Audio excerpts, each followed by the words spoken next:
Olá, seja bem-vindo à aula de hoje, sétimo ano.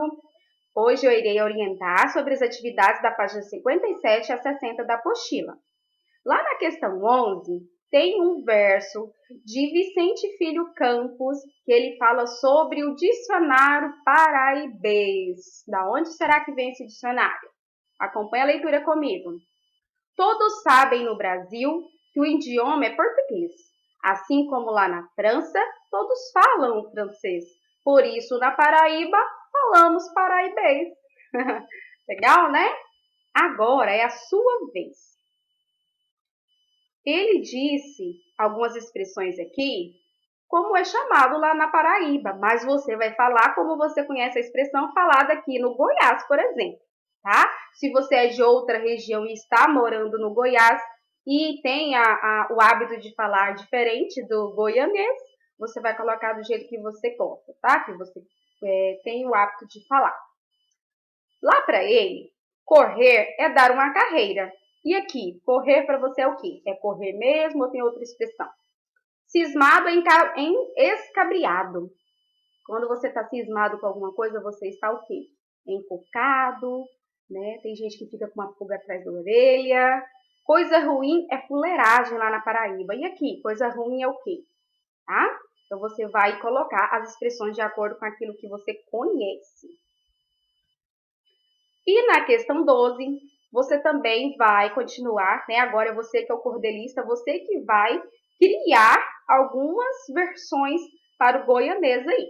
Agora você é o cordelista. Usando o vocabulário próprio da sua região, complete os versos mantendo o ritmo poético e as rimas. Zangado é o quê? A nuca chama, do bobo disse que é, dar cascudo é, estourar é, dar um pulo é. Então lembra, não é só completar, você tem que continuar com o ritmo e com a rima. Se você observar aqui no dele, ele também coloca rima, né? Aqui, ó. Esmolé tá rimando com migué, pastorar com mangar, certo? Então faça essa rima aqui no seu também. Por exemplo, a primeira rima pode rimar com a terceira e com a quinta, por exemplo. Você pode intercalar as rimas. Na próxima aula nós vamos falar sobre os tipos de rimas, tá? Lá na questão 13, nós vamos ler um poema que eu sou muito fã, que é de Patativa do Assaré. Já ouviu falar em Patativa do Assaré? Patativa é uma inspiração para muitos cordelistas lá no Nordeste. Ele foi um poeta, foi porque infelizmente faleceu, um poeta analfabeto. Ele compunha os seus poemas, ele não sabia ler e escrever, né, com qualidade, e mesmo assim ele compunha uma maravilha. Esse ABC do Flagelado, por exemplo, cada estrofe do poema é correspondente a uma letra. Então imagina quantas estrofes tem esse poema? Quantas? Isso mesmo, 26 estrofes, é muita coisa, tá? E ele todo é composto por uma décima. O que é décima mesmo? Quando a estrofe apresenta 10 versos, certo? Então, na letra A ele começa com letra A, na letra B ele começa com letra B, e ele fala sobre o sofrimento do povo nordestino. Então, leia com bastante atenção, tá? Para a gente resolver as atividades. Na questão 14, diz assim: leia o que afirmou o poeta e jornalista Geir Campos. Em arte poética, o ABC designa certo tipo de composição em que as estrofes propiciam sucessivamente pelas letras em sua ordem alfabética natural. No Brasil, o ABC é principalmente encontrado na literatura popular dos cantadores, que por esse meio celebra os feitos dos cangaceiros, vidas de santos ou heróis, coisas e fatos marcantes. Aí vem agora a interpretação desse poema. De que trata o ABC do Nordeste Flagelado? O poema fala sobre o quê? Você vai contar na letra A para mim. B. Após ler as 3 primeiras estrofes do poema, como você imagina a sua continuação? Porque nós só temos 3 estrofes lá. Só que lembrando que ele vai fazer o alfabeto inteiro. Se você tiver curiosidade, também faz a pesquisa aí do alfabeto inteiro.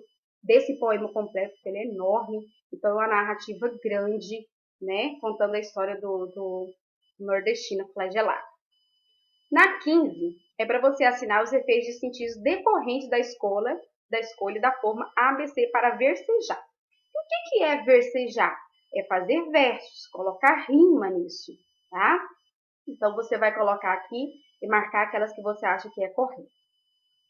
Na 16, pergunta assim: no ABC do Nordeste Flagelado, o poema apresenta uma lamentação e também descreve um cenário.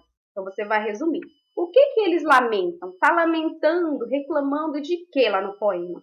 E do outro lado, você vai colocar o cenário, descreva o cenário, porque lá fala de algumas características do Nordeste, certo? Lembrando que essa característica tem que estar lá no poema. Na 17, diz assim: a palavra telúrica refere-se aos movimentos internos da Terra. Na literatura, a chamada dimensão telúrica diz respeito à influência das forças da natureza no modo de agir das pessoas e dos animais. Portanto, você vai observar lá nos versos de Patativa que ele fala assim, por exemplo, sobre a falta d'água. O que a falta d'água lá no Nordeste traz?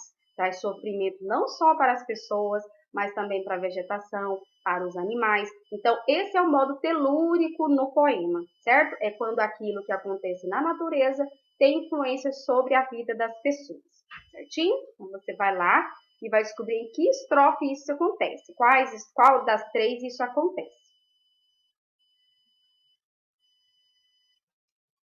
E na página 60, você vai reler a estrofe C, tá? Vou até reler ela com vocês. E aí tá pedindo, ó, reler a terceira estrofe para analisar alguns recursos poéticos. Vamos lembrar o que é recurso poético? É quando a gente separa a sílaba poética de acordo com o som pronunciado nos versos. Lembrando que a gente só conta até a última sílaba tônica da última palavra. Sílaba tônica da última palavra, a contagem, ok? Caminhando pelo espaço como os trapos de um lençol, para as bandas do pôr do sol, as nuvens vão em fracasso. Aqui e ali um pedaço, vagando, sempre vagando. Quem estiver reparando faz logo a comparação de umas pastas de algodão que o vento vai carregando. Então, você vai fazer as divisões poéticas aqui mesmo na estrofe e aqui você vai escrever para a gente quais são os recursos poéticos que foram usados aqui. Além das divisões poéticas, foram usadas as rimas. Quais rimas foram usadas aqui? Você vai citar. Você pode falar, por exemplo, que foi feito rima, por exemplo, de sol com lençol e assim por diante, tá bom? Você vai fazer a análise poética dessa estrofe aí. E também, além de fazer isso, nós também vamos falar sobre o poema ser apresentado em uma décima. Cada estrofe representa uma décima, porque possui 10 versos. Quantos versos compõe essa estrofe? Você vai colocar. Localize as rimas na estrofe C.